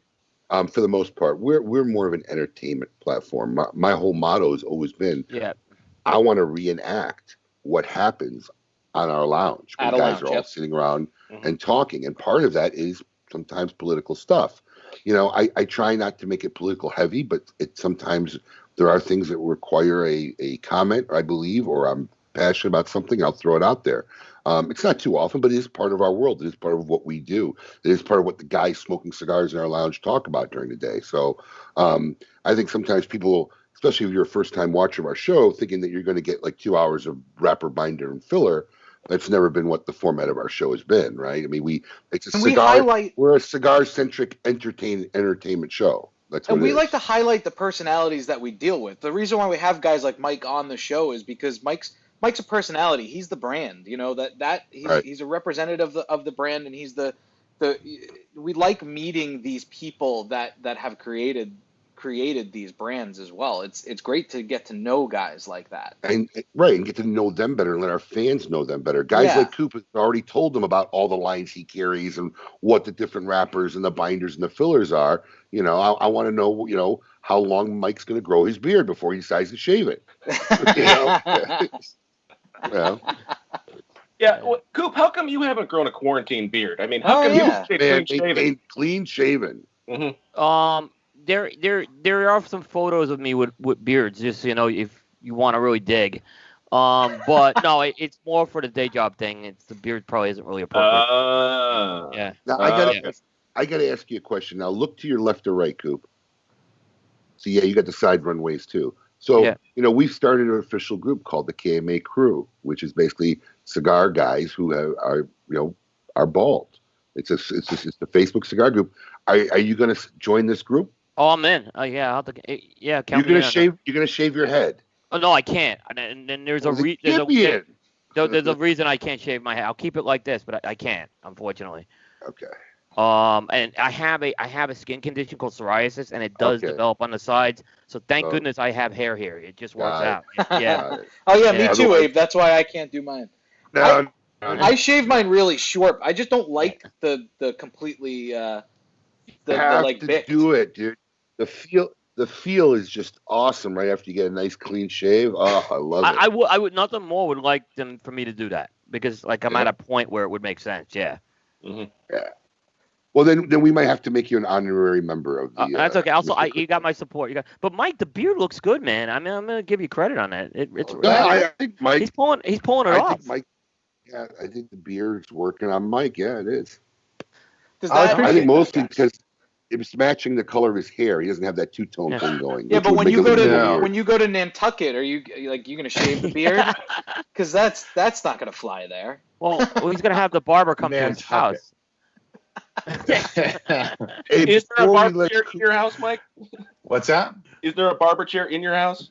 No. Does the barber come to your house? Does the barber come to you? You go to a barber. I go to a barber. Really? Wow. Okay. Even Listen, Abe I'm has not a barber you, come to him. No, I used to have a barber come to me. Then I opened up a barber shop. I was going to say he owns a barber shop. I mean, yeah. But he used to. I've come in a couple times when he's getting his hair cut. When I get to Coop's level, I'll have a full staff. I'll have a stylist, a barber. I mean, a butler. I'll have a lot of things going, but I can't. I'm not there yet. Coop, before we let you go, one of our listeners, Allison, wanted to know about the Hoya Shut the Box, which I found very interesting. I thought that was a pretty brilliant idea that's coming up from Hoya de Nicaragua. I have never heard of the game. I actually had to Google what Shut the Box was. So, I mean, I'm just curious. We got 4 other guys on here. Anybody ever hear of Shut the Box? Nope. All right. So, it seemed like an interesting game, but I guess they're releasing. I didn't really read into it if it's a different version of Hoya de Nicaragua. I don't know if it's one of your stories today, but that was actually one of them. Yeah. Yeah. Go ahead. Tell us a little bit about it because someone was asking. So Shut the Box is a dice game. I had heard of it. I'd never played it. This is a really, and I think Hoya's not getting a lot of credit for what they did here because this is a really cool project. What they've essentially done is they've taken the Antonio 1970 line, which is one of their iconic lines. It's their full body line. They've taken 2 sizes of that line and they're putting it into a box that can be reused to play this dice game. So you get everything you need. You get the cigars, but you get the dice and the tiles of what you need, and the box can be reused. I liked it because one is, and my wife made the point, who was doing the editing of the article, she said that's a great idea rather than people throw away the box.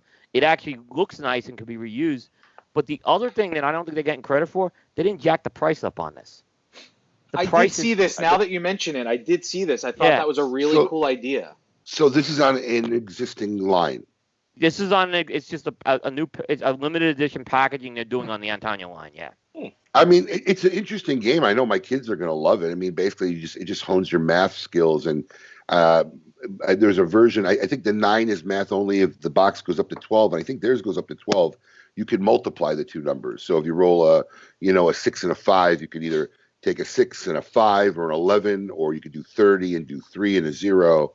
But it was a very, I had to Google it, but it was a very interesting. Abe, I've known you a long time. You'd struggle with this game, it sounds like. I mean, I'm just. But, you know, this is where, what I liked is I've seen companies do something with limited edition packaging and jack the price up. Right. And pass it to them.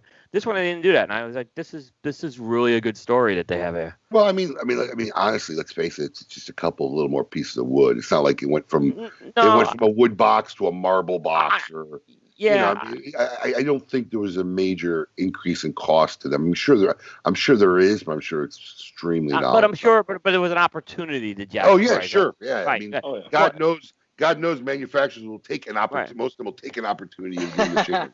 Yeah, and Antonio's been a line that's been around for a while. So here's an opportunity to kind of maybe breathe a little interest in it, because it is a really good cigar, but it gets lost sometimes with everything else that's on the market. Good point. So, Coop, what's happening this week on cigar-coop.com? Actually, big things happening. On Friday, I'm launching the 10-year anniversary series of articles that's going to kind of chronicle the 10 years of Cigar Coop. The 10th anniversary is in August, so there's like 10 stories that kind of are going to tell the story behind Cigar Coop. I wanted to get it in writing somewhere to do it, so I've kind of written that piece out. So that's something I'm looking forward to having out. Do an event anywhere for your 10-year anniversary? So with some plans, but with COVID, everything got messed up. I mean, originally the idea was I was gonna go to New Orleans because that's where everything started at that trade show in 2010. But yeah, that's not gonna happen now. So, I may do something later in the year or next year. But yeah, there was a plan to do something with that. Well, hey, there you go. That's a lot of great stuff that's going to come up this week. Coop, best of luck with that, man. Thank you. Congratulations on 10 years. I mean, well done. Yeah, that's awesome. Well done, Appreciate sir. it. Yep. Absolutely. Everyone here has been a big help to that, as well as a lot of the audience. So I do appreciate. I can't believe it got to 10 years, and so it's a big goal for me. Yeah. Coop, did you have to kick your masseuse out, your personal masseuse out, to join us today, or what happened before you got on air with us today? What do you mean? Well, I'm thinking you woke up, you got your massage, then the butler made you breakfast. I mean, what happened? Walk me through a life in a morning with Coop. His butler made him in bacon, sausage, and a block of cheese. Yeah, did you go? Is your butler's name Alfred, like Batman? I mean, what's going on? Jeeves. Oh, yes. Nice. There you Even go. better. Got it. Classic. No. If your eggs aren't perfectly poached, do you snap on them? Absolutely. I don't even look at them. Eggs are like bands in my house. This came up on a previous show. Yeah. We tried to get you to eat an egg. I think, would you eat an egg on air if we set it up? Absolutely not. You would. What if there was some money involved? It would take a lot of money. It would take Bellody. What are we talking? Give me an idea, because we have Mike Bellody on here. $1,000. What if it's for charity? No. I wouldn't give him $5 to eat an egg. Who cares? Right, He's disgusted by eggs. I want to see. Yeah, I couldn't do it for charity. I'm disgusted by Adam, and I deal with him every day. What's the big deal? There's 100 things I could do for charity, and eating an egg is not one of them. Yeah, I wouldn't give him $5 to eat an egg. We should get him to take swimming lessons for charity.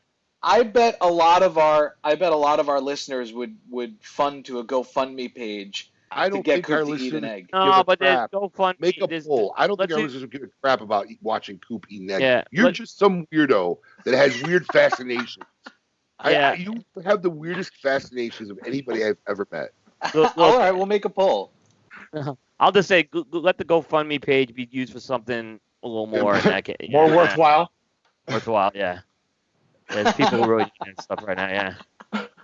Mike, what would it take? What would Coop need to do for you to give money for a charity? Oh, I mean, I don't know. I mean, I'd give money for a charity without Coop doing anything. But there you go. All right, the right answer. I mean, actually, I would Mike, politician. Yeah, actually, you're right. Politician. That was a perfect political answer. That was about as good as an answer as any politician could give. So, yeah. Mike, you got to get back to Charlotte, man. When everything is good. So we definitely miss you. Listen, I've been watching what's going on in Charlotte lately. Well, there's another. They have another place now, but where they are, they got hit hard. I mean, that place. Did they get looted? They didn't get looted from my standpoint, but that whole epicenter was hit hard. Is that where I was, Coop? That cigar shop that I told you we went to? Oh wow. Downtown. Yeah. Yeah, Tailored Smoke. Yep, Tailored Smoke. Yeah. Yep, that's the one. Yeah. Great guys there. They opened the second store by the Speedway. Okay. Yeah. So that one's safe. Yeah. Yeah, we had a couple close calls. I mean, they actually hit West Palm pretty hard last Sunday night, and there's two more today. So it's insane. Just got to try to stay safe. Stay safe. Yeah, I mean, there's a difference between protesting and going crazy. Yeah. Well, thanks for coming on, Coop. Thanks, guys. All right, Coop. We will talk to you next week. Take it easy, buddy. Take care, everybody. All right. Visit Cigar-Coop for all your cigar industry needs. Mike, what do you got planned for the rest of the weekend? Nothing really. I mean, it's still, most of this area is still shut down, right? So Massachusetts isn't really open yet. Rhode Island's open. So I may visit a couple of shops down in Rhode Island, but mostly just kind of hanging out and spending time with the family. Have you picked up any new hobbies during quarantine? No, not really.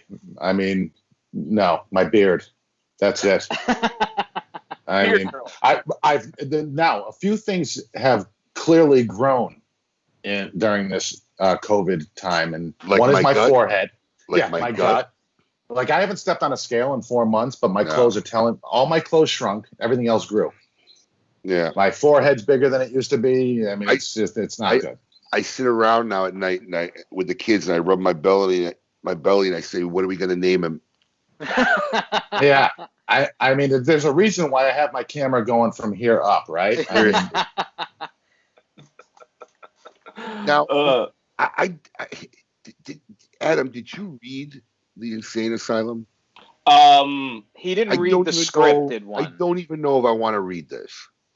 I read the initial story. Article. Yeah, the article, yes. I just, while you guys were talking, skimmed it, and as soon as I got to the one line, I'm like, you got to be kidding me. This is what you picked for Insane Asylum this week? First of all, insane. It's very insane. Second of all, it's hard to find news that isn't related to the politics that are going on right now. And Adam and I talked about it before the show this morning because I had a hard time last night finding one, and we both thought it would be a good. It's insanity. Yes. So anyway, let's see this week who belongs in the Cigar Insane Asylum, brought to you by our good friends over at Sealy and Asylum Cigars. He doesn't want to read. This week's inductee makes us ask the question, how far would you go to prevent getting the coronavirus? Vegan bodybuilder Tracy Kiss claims that she has not had the cold or flu for 3 years and has not contracted the coronavirus since she began drinking an unusual concoction, which is made using donations from her boyfriend. That's pretty much when I started saying, uh-oh. You know, yeah, pretty much. Yeah. Mm-hmm. Didn't know I wanted to read any further because I said, no, it can't be. But yeah, it is. Yep. In a post to her 425,000 Instagram followers, she described it as nature's very own free multivitamin and claimed it could fight the early symptoms of the deadly virus. The 32-year-old says she makes sperm smoothies to prevent contracting the virus and bizarrely compared the practice to breastfeeding. It isn't for everyone. Yeah, I'd say. Mm-hmm. But it's packed full of multivitamins, and I haven't had a cold or flu for 3 years, ever since drinking it in 2017. So I'm just guessing now, at 32 years old, that would make her 29. Is that when she first discovered? Like, she never had semen before 29 years old? I don't know. Or that's when she started doing it on a regular basis. Or I don't know. That's when she started blending it up. Yeah, there you go. You know, make it smoothies. I also put it on my face to clear up my skin. This cannot be a real story. It with Snopes, and it's an actual story. Whether she actually does it or not, I don't know. I mean, I don't think there's any proof of her doing it. Kiss says, "What do you want? Video of it, Paul?" No, I'm just saying. I don't Paul have wants video of the application process. No, I don't have proof. I don't have proof. By the way, Abe, I did mention early in the show that Adam looks better than he's ever looked. I'm just. I mean, we should ask him some questions. I'm thinking maybe this is actually a thing that works. Kiss says most people think I'm joking because it seems too good to be true that I am being so open about a taboo subject, but I am not. I'm going against society's norms to help educate and help other people who are missing out on nutrients. I want to make a difference, which is why I'm sharing this home remedy. Taking to her Instagram page, Kiss shared tips for consuming the sperm, including taking it straight, adding it to cold cereal, as well as its smoothie. Oh. Needless to say, her advice is not backed by medical authorities. But yeah, congratulations, Miss Kiss. You are, without a doubt, this week's inductee to the Cigar Insane Asylum. Thank you to our good friends over at Sealy and Asylum Cigars. Yeah. Happy to bring that back for you guys, and we'll keep it every week. One of our listeners, Karen, said, it's true, and I put it up, it's true, it is good for a facial, not that I have, but I've heard. So, I don't think she means like it in the punny sense. I don't know. Well, listen, I think Karen should just own it. I mean, just come on, just own it. Don't qualify the comment. I don't even know Karen. I'm staying completely out of this whole conversation. It is. She put it in the world. it is a strange thing. I thought it fit in the asylum. It's a nice break from the other news. I'm trying not to, to use the news of, if there's looting or things like that, funny things that happen. That was worthy, without a doubt. And hey, she is Australian, and the Australians do some crazy stuff. She's British, living in Australia, I believe. Oh, okay. Yeah, she's British. Mike, what are you guys doing for Father's Day? I know it's another week, but I have no idea. No, they're surprising you. Well, they might. If they're surprising me, I don't know. So it's working. I'm sure there'll be something, but we're usually pretty low key. That pizza picture that Paul was talking about was Mother's Day. Mother's Day, that's right. My wife said, is this her favorite pizza place in Boston? Is it open? And we went. Now, hold on. I'd really like to know this because, Paul, you have weird rituals for everything, right? Well, baby vacations and this and that and Mother's Day routine. No routine for Father's Day, right? So we are actually planning on being in New York for the baby's christening. Is that your trip? Yeah. That's insane. Yeah, that's so nuts. I mean, I'll still be on KMA remotely, but as of right now, we're probably going to drive.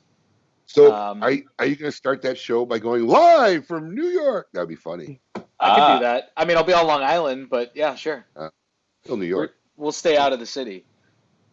But yeah, I'm probably going to. We don't really do. My wife gets a big Mother's Day gift every year, but I usually just get a couple cards. But I'm pretty sure you don't. It's not reciprocated. Not the kind of gifts that I give her. No. No, she does a great thing. They put signs up, and I'm sure there'll be some kind of shenanigans. Can we get this? This has to be on KMA. I don't get a Rolex or anything. She gets Cartier, and Paul gets signs.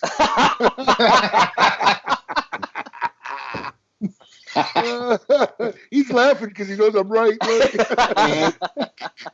Just a little bit, yeah. Mm-hmm. Who do we got on next week? Next week is going to be Willie Herrera of Drew Estate, Master Blender. I'm sure he'll be talking to us from Miami. It'll be first time in a long time, right? It's been a while since we've had him on. I think the last time we had him on, he was actually here in Boynton live. Was the last time he was on. And I'm sure they got a lot of great stuff going on over there at Drew Estate. I'm sure Willie has a lot of insight into that. And, he's a guy who loves to blend cigars. So we'll get to talk to him all about his blending process and everything else that's going on over there. So it'll be I'm very excited to talk to him. I was not on the show when he was on last time. And I would have been more excited if I could see you stand next to him. Oh, why is signs? Is he a tall guy, short guy? Whatever. Yeah, he's a real tall guy. Oh, yeah. You'd come up to his waist. A little bit, yeah. Maybe a little over, but yeah, close. Anyway, we can Mike, get the technology. Yeah, we could. Anyway, Mike, thanks for being here. It's been a fabulous show. We greatly appreciate you taking the time and, enlightening all the listeners. And best of luck. And, hey, don't get COVID. No, I'll try not to. Thanks, guys. I appreciate it. Great show, Mike. Absolutely. Thank you, everybody. Till next week, and as always, keep it lit.